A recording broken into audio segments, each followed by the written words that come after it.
welcome to the YouTube channel. I'm going to do some gesture drawing, and I'm going to start off with a mannequin, or you can have a model, or look up some gesture type drawings online.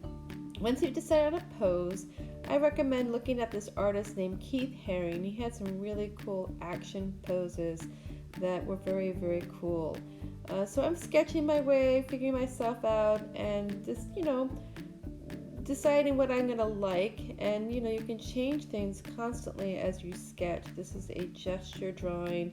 It gives it a sense of expression, and find your way through, figure out how you want to draw the human figure, get some action with the movement of the arms and the legs. And you don't have to keep this. This is just something for you to practice and get some observational type drawing as you either work from the model or from the mannequin. So I have some cardstock paper or a manilla folder, anything that's a little bit stiffer, and I'm sketching a work that I liked, not the ones that you just saw, but this one I decided to keep. And so I'm going to change the size of my head. I normally do that. It seems interesting. Then I'm going to cut this out using some scissors, and take your time.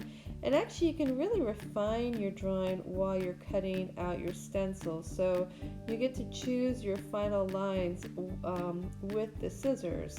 And if something breaks or cuts, you can just use some tape and tape it back together again. That can happen.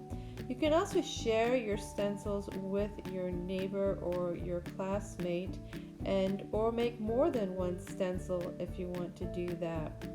So I like to use black paper or dark blue paper, and here I am using a pencil and I'm tracing it. And notice how I'm using my whole hand or the other hand to hold it down as I trace it, and it doesn't have to be perfect. Take your time as you trace this, and it should look really cool. Make an interesting composition. Notice how I'm turning the stencil in different directions to get a different type of action, and you can have them overlap, you can have them coming off the page. Alright, so I kind of fast forwarded this, and you'll see that I've put white down with some pink and yellow for the people. I'm outlining around the people, the gesture drawings, with the dark blue, and the dark blue can cover up any of the white if I made a mistake covering it. And then I use the side to fill it in. I use a different color. I thought that might look cool. So I'm just kind of going around, and then I decided that, you know what, I need a few more people. So after I finished this part, I did was I got out the stencil again, and I just traced it because I wanted to kind of go off the page. I thought that might look cool. So about 5 to 6 stencil drawings will help with your picture, depending on how big your action people are. And then cover it up and have some fun with this.